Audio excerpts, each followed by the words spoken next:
மக்களுக்கு நல்லது பண்றதுக்கு அரசியலுக்கு வாங்கடா, கொள்ளை அடிக்கிறது கொலை பண்றதுக்கு மாடா அரசியலுக்கு.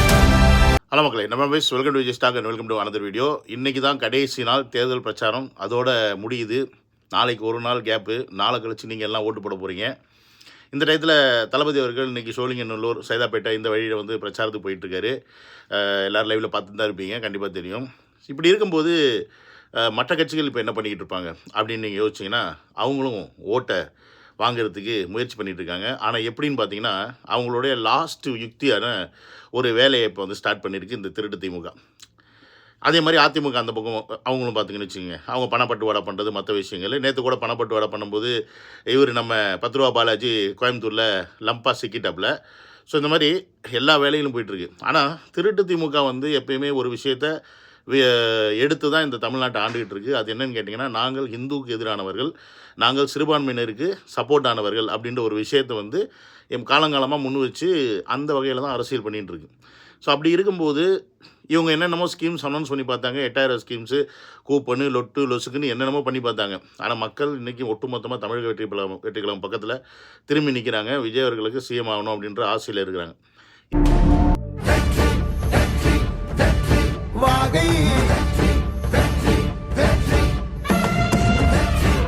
உங்கள் எல்லாருமே தெரியும், நான் வந்து அரபு நாட்டில் தான் இந்த வீடியோஸ்லாம் போட்டுட்ருக்கேன்னு. உங்களுக்கு இப்போ அரபு நாட்டோட சுச்சுவேஷன்ஸ் எல்லாமே தெரியும். ஏன்னா ஈரான் இஸ்ரேல் வார்னால பல பேர் இங்கே வந்து வேலை இழந்திருக்காங்க, வேலையை விட்டு ஊருக்கு போயிருக்காங்க. ஸோ வேலை இல்லாமல் இங்கேயே நிறைய பேர் இருக்கிறாங்க. ஸோ அப்படி ஒரு சூழலில் தான் நானும் இருக்கிறேன். கடந்த 2 மாதமாச்சு எனக்கு வேலை போய். எனக்கு உங்களுடைய சப்போர்ட் தேவை. ஸோ முடிஞ்சுனா உங்களால் அந்த QR கோட் யூஸ் பண்ணி உங்களால் முடிஞ்ச சப்போர்ட்டை நீங்கள் எனக்கு செய்யுங்க. இந்த நேரத்தில் இவங்க என்ன பண்ணுறாங்கன்னா, எச்சத்தனமாக வீடு வீடாக போய் பிரெயின் வாஷ் பண்ணிகிட்டு இருக்காங்க. அங்கே இருக்க அந்த ஃபேமிலிஸை வந்து லேடிஸை வந்து கூப்பிட்டு, இந்த திமுக வந்து 5 வருஷத்தில் எதாவது செஞ்சுருக்கு, விஜய் வந்து என்ன செஞ்சுருக்காரு, நீங்கள் எங்கள் தொகுதியில் இருக்க வேட்பாளர்களை நீங்கள் இமீடியட்டாக பார்க்க முடியும், ஆனால் விஜய் மாதத்துக்கு ஒரு வாட்டி தான் வருவேன்றாரு, அவரை பார்க்க முடியுமா, வைக்க முடியுமா, ஏதாவது ஒரு பிரச்சனை யார்கிட்ட போய் சொல்லுவீங்க அப்படின்னு அவங்கள வந்து பிரெயின் வாஷ் பண்ணுறாங்க. டிஎம்கேக்கு இந்த வாட்டி நீங்க ஓட்டு போடணும். உங்களுக்கு ஓட்டு உரிமை இருக்கா? ஓட்டு எஸ்ஐஆர்ல பண்ணிட்டீங்களா? எஸ்ஐஆர்ல யாரு உங்க பேரை சேர்த்தான்னு தெரியுங்களா? யாரு? டிஎம்கே தானே சேர்த்தாங்க. நீங்க யாருக்கு ஓட்டு போட போறீங்க? என்ன ரீசன்டா டிவிகே போடலான்னு இருக்கீங்க? இப்போ உங்களுக்கு ஏரியா டெவலப்மெண்ட் ஆகாம ஏதாவது விஷயம் இருக்குங்களா இங்க? ஆனா டிவிகே விஜய் அப்படின்றதுக்காக சொல்லல, சேஞ்ச் இல்லைங்கம்மா. இப்ப நான் சிம்பிளா ஒரு விஷயம் சொல்றேன், நீங்க உங்க ஏத்துக்கிறது ஏற்காதது உங்களோட மைண்ட்ல இருக்கு, சரிங்களா? இந்த தொகுதிக்கு வேட்பாளரா நிக்கிறாரு விஜய். எத்தனை வாட்டி உங்களை வந்து பாத்துருக்காரு? ரியலாவே பாத்தீங்கன்னா இந்த பயோ மைனிங் ப்ராஜெக்ட், ரோடு போடுறது, ட்ரைனேஜ் சிஸ்டம்லாம் பெரம்பூர்ல எடுத்துட்டு வந்தது பாத்தீங்கன்னா டிஎம்கே கவர்மெண்ட்ல ஆர்டி சேகரங்கள தான் கேட்டு எடுத்துட்டு வந்திருக்காரு. இவங்க நல்லா திங்க் பண்ணி பாருங்களா, 2 வீட்டுல வந்து அவரால் பிரச்சாரம் பண்ண முடியல. 2 லட்சம் பேரை காப்பாத்துவாரா?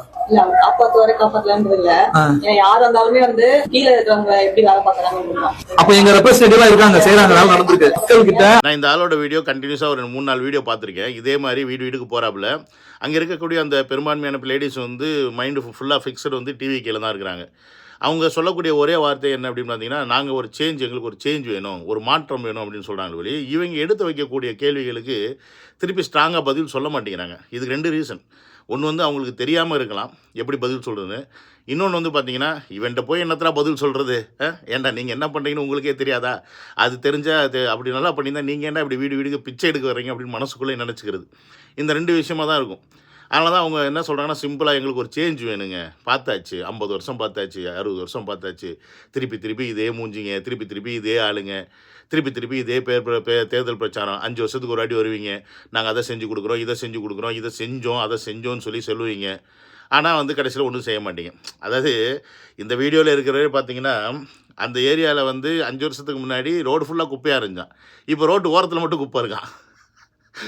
ஏண்டா வளர்ச்சின்றது ரோடு ஃபுல்லாக குப்பையாக இருந்துச்சுன்னா அந்த இடத்துல குப்பையே இல்லாமல் எப்படி அந்த ரோடை மெயின்டைன் பண்ணுன்றது தான் வளர்ச்சி இருக்குது. எல்லாத்தையும் எடுத்துகிட்டு போய் ஒரு ஓரமாக ஒதுக்கி வச்சிட்டிங்கன்னா அது பேர் வளர்ச்சி இல்லைடா, அது வேறு, அது ஒரு புற்று. அங்கேருந்து திருப்பி இங்கே ஸ்ப்ரெட் ஆகாதா? ஸோ இந்த மாதிரி இவங்களோட ஆட்சியில் இவங்க என்ன பண்ணியிருக்காங்க அப்படின்றது நல்லாவே தெரியும். ரோடு போடுறேன்ற பேரில் அதே மேலே ரோடு போட்டே இருப்பாங்க. உதாரணத்துக்குலாம் பார்த்தீங்கன்னா, எங்கள் சிஸ்டர் வீடெல்லாம் பார்த்தீங்கன்னா இங்கிட்டு ரோட்டுக்கு மேலே வந்து ஒரு 2 அடி இருந்துச்சு. இப்போ பார்த்தீங்கன்னா அந்த ரோடு 2 அடிக்கு மேலே இருக்குது. எனக்கு தெரிஞ்சு தமிழ்நாட்டில் மட்டும்தான் வீடு அப்படியே இருக்கும், ரோடு மேலே ஏறிக்கிட்டே போகிறது வந்து நான் பார்த்துருக்கேன். அது அங்கேன்னு இல்லை, எல்லா இடத்துலையுமே பார்த்தீங்கன்னா, நாங்கள் சின்ன பிள்ளையாக இருக்கும்போது ரோடெல்லாம் கீழே இருந்து கடையெல்லாம் மேலே இருந்துச்சு. இன்றைக்கி அதே ரோடு அப்படியே கடைங்களுக்கு மேலே இருக்குது, கடையெல்லாம் அந்த ரோட்டுக்கு ஈக்குவலாக இருக்குது. அப்படின்னா பார்த்துக்குங்க இவங்க ரோடு போடுற லட்சணம் எப்படின்னு. ரோடை ஸ்க்ரப் பண்ணி அதே லெவலில் மெயின்டைன் பண்ணிகிட்டே வர்றது தான் ஒரு தரமான ரோடு. ஆனால் இவங்க என்ன பண்ணுவாங்க, ஸ்க்ரப் பண்ண மாட்டாங்க.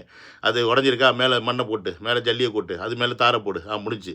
திருப்பி மழை வந்துச்சா கொஞ்சம் உடஞ்சா திருப்பி அதே பண்ணு. அதாவது கொள்ளையடிக்கிறதுல எப்படிலாம் வந்து பிஹெச்டி வாங்கணும், பிஹெச்டி முடிச்சிருக்காங்க அப்படின்னா அது திமுக கிட்ட தான் போய் கேட்கணும். அந்தளவுக்கு நூதனமாக எல்லாத்துலேயுமே கொள்ளையடிக்கக்கூடிய ஒரு கைத்தேர்ந்த அரசியல்வாதிகளாக இவங்க இருக்காங்க. ஸோ இப்படி ஏற்பட்ட திமுக வந்து இன்றைக்கி 75 வருஷ கட்சின்னு சொல்லிட்டு இன்றைக்கி வீடாக போய் ஓட்டு பிச்சை எடுக்கிறது எவ்வளோ கேவலம். அசிங்கமாக இல்லை, வெக்கமாக இல்லை? நீங்களாம் சத்தியமாக சொல்கிறேன்டா, இதுக்கு என்ன சொல்கிறேன்னு தெரில. சொல்லாதீங்க, வெளியில் வந்து 75 வருஷம்னு சொல்லாதீங்க. ஸோ இப்படி ஒரு வகையில் வந்து ஓட்டு பிச்சை எடுக்கிறாங்க. அப்படிங்கிறதோ நீங்கள் குரல் கொடுத்து நீங்கள் எப்பொழுதும் நீதி நிலைநாட்டத்தில் இருப்பதற்காக எங்கள் மகிழ்ச்சி. ஒட்டுமொத்த கிறிஸ்தவர்களும் உங்களோடு நாங்கள் நிற்போம் என்பது எந்த விதமான சந்தேகம் இல்லை. தேங்க்யூ. தொடர்ந்து ஸோ இப்போ இவங்கெல்லாம் யாருன்னு பார்த்தீங்கன்னா பாதிரியார்கள். அதாவது இப்போ கிறிஸ்டின்ஸ் ஓட்டெல்லாம் விஜய் அவர்களுக்கு அதிகமாக வருது, முஸ்லீம்ஸ் ஓட்டெல்லாம் விஜய் அவர்களுக்கு அதிகமாக வருது அப்படின்னோடனே இப்போ மதத்தை வந்து தன் பக்கம் இழுக்கணும். அப்போ மதத்தை இழுக்கணும்னா அந்த மக்கள் எப்படி இழுப்பீங்க? அந்த மத குருக்கள், நம்ம இதில் வந்து தமிழில் சொன்னோம்னா சாமியார்கள், இந்த பக்கம் பாதிரியார்கள், அந்த பக்கம் வந்து அவர் பேர் எனக்கு முஸ்லீமில் என்ன பேர் சொல்லுவான்னு தெரில, அந்த ஓதுறவர், ஓகேங்களா, ஹெட்டாக இருக்கிறவர். ஸோ இப்படி இவங்களை வந்து உள்ளே இழுக்கிறது. ஸோ இந்த மாதிரி பாதிரியார்களை காலங்காலமாக இவங்க கண்ட்ரோலில் வச்சுக்கிட்டு இவங்க என்ன பண்ணுறாங்கன்னா, அவங்களுடைய சபைன்னு ஒன்று இருக்குது. அந்த சபையில் உட்காந்து அந்த பாதிரியார்கள் எல்லாம் என்ன சொல்கிறாங்கன்னா, நமக்கு பாதுகாப்பு திமுக தான், அதனால் நீங்கள் வந்து திமுக தான் ஓட்டு போடணும், தமிழக வெட்டிகளுக்கு ஓட்டு போடாதீங்க, தமிழக வெட்டிகளும் விஜய் அவர்களோட பிஜேபியோட பி டீமு அப்படின்னு பாதிரியார்களே அந்த மக்களை பிரெயின் வாஷ் பண்ணி இல்லைன்னா கம்பல்ஷன் பண்ணி நீங்கள் வந்து ஓட்டு போடணும் அப்படின்ற மாதிரி கன்வின்ஸ் பண்ணிகிட்ருக்காங்க. ஏன்னா நீங்கள் அப்படி பண்ணலை அப்படின்னா நம்மளுடைய சமூகத்துக்கு பாதுகாப்பு கிடையாது. நான் வந்து அதாவது அவர் தான் ப்ரீஸ்டினும் போது அவர் சொல்லும் போது எல்லாரும் கேட்பாங்கல்ல, அந்த ஒரு டெக்னிக்கை, அந்த ஒரு யுத்தியை வந்து பார்த்திங்கன்னா இப்போ திமுக கையில் எடுத்துருக்கு. லாஸ்ட்டாக ஆயுதம். இதை பற்றி எனக்கு நிறையா நியூஸ் வந்து ஷேர் பண்ணிக்கிட்டே இருந்தாங்க நிறைய பேர். ஆனால் இந்த மாதிரிலாம் எங்கள் பாதிரியார் வந்து சொல்கிறாங்க, இந்த மாதிரி வந்து இன்றைக்கி தமிழ் வெட்டிகளுக்கு ஓட்டு போடாதீங்க அப்படின்னு சொல்கிறாங்கன்னா, ஆனால் இதே பாதிரியார்கள் இன்றைக்கி இவங்க பாதுகாப்புன்னு சொல்கிறாங்க. எந்த வகையில் பாதுகாப்பு அப்படின்றத நமக்கு புரியல. தமிழ்நாட்டில் நடக்கக்கூடிய போதை கலாச்சாரமாக இருக்கட்டும், இல்லை வந்து கள்ளச்சாராய சாவாக இருக்கட்டும், இல்லை பெண்களுக்கான பாதுகாப்பு தன்மையாக இருக்கட்டும், இந்த மாதிரி ஏகப்பட்ட விஷயங்கள் இருக்குது. சட்ட ஒழுங்குலேருந்து எல்லாமே வந்து தப்பாக போயிட்டுருக்கு. ஒரு பாதிரியார், நீங்கள் ஒரு சாமியார் லெவலில் நீங்கள் இருக்கிறீங்க அப்படின்னும் போது நீங்கள் மக்களுக்கானவர்களாக தானே இருப்பீங்க. ஏன்னா நீங்கள் கடவுளின் தூதன்னு சொல்லிக்கிறீங்க.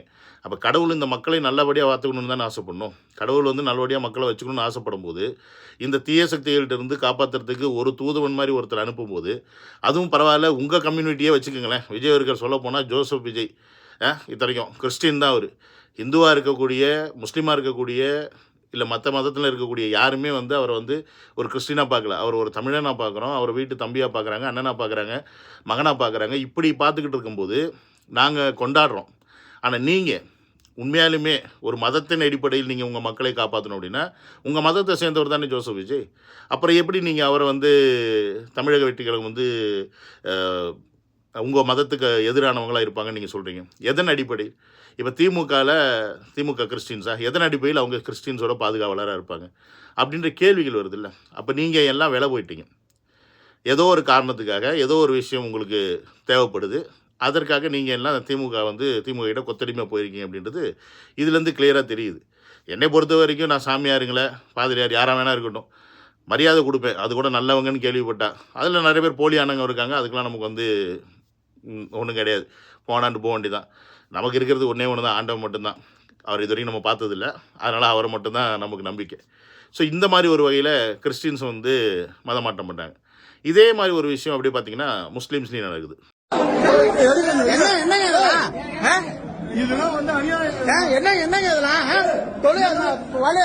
அடியாள கூட்டம் என்ன செய்றீங்க? எல்லாம் திருச்சி போயிடுங்களா?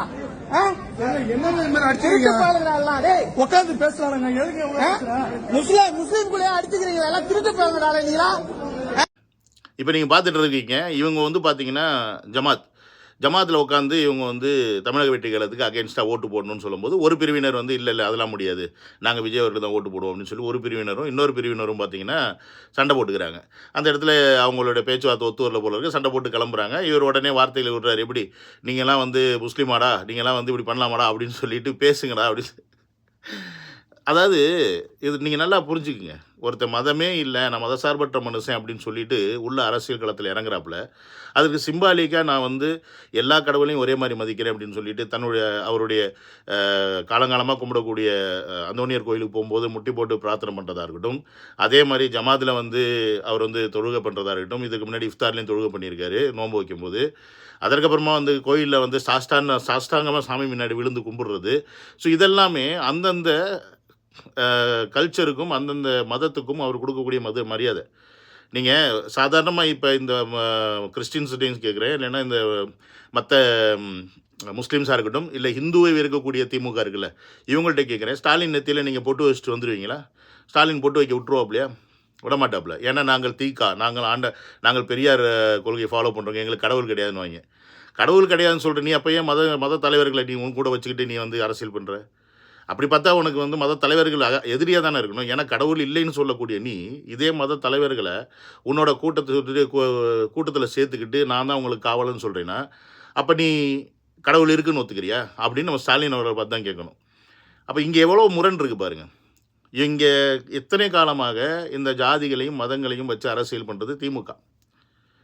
அஃப்கோர்ஸ் பிஜேபி வந்து மதத்தை மட்டும் வச்சு அரசியல் பண்ணுது. அவங்க வந்து இந்து மதம் தான் முக்கியம், மற்றதெல்லாம் அடுத்து தான் அப்படின்றது அவங்களுடைய கோட்பாடு. ஸோ இங்கே எதுவுமே அப்படி இல்லை. இங்கே தமிழ்நாட்டில் இருக்கக்கூடிய மக்கள் எல்லாத்தையும் வந்து ஏற்றுக்கிட்டவங்க. முஸ்லீம்ஸும் இருக்காங்க, கிறிஸ்டின்ஸும் இருக்காங்க, இந்துவும் இருக்கிறாங்க.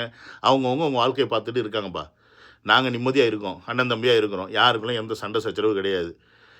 ரம்ஜான்னா பிரியாணி வாங்கி சாப்பிடுவோம், தீபாவளினா இங்கேருந்து ஸ்வீட் பொங்கல்னா ஸ்வீட்டு போவோம், தீபாவளினா பட்டாசு போவோம், அவங்களும் பட்டாசு கொளுத்துவாங்க, கிறிஸ்மஸுக்கு எல்லோரும் கேக் சாப்பிடுவோம். ஸோ இந்த மாதிரி எல்லாருமே அப்படி தான் இருக்கிறோம். எங்கேயோ 1-2 பேர் வேணால் வெறியாக இருக்கலாமே ஒழிய பெரும்பான்மையான மக்கள் வந்து சமமாக எல்லாரையும் வந்து ஈக்குவலாக தான் பார்த்துட்டு இருக்கும்போது, இங்கே எந்த மாதிரியான வெறுப்புணர்வை இந்த திமுக விதைச்சிக்கிட்டு இருக்குன்றது இத்தனை வருட காலமாக உங்களுக்கு தெரியாமல் இருந்திருக்கலாம். ஆனால் இன்றைக்கி இந்த சோஷியல் மீடியா இருக்க காலகட்டத்தில் உங்களுக்கு தெரியுது. அப்போ மக்களாக நீங்கள் தான் இதை புரிஞ்சுக்கணும். இவங்க மதத்தை வைத்து அரசியல் பண்ணி உங்களை அதே நிலைமையில தான் வச்சுருக்காங்களே ஒழிய உங்களோட வாழ்க்கையோ தராதரத்தையோ மேலே ஏற்றுறதுக்கான எந்த ஒரு முன்னெடுப்புமே எடுக்கலை.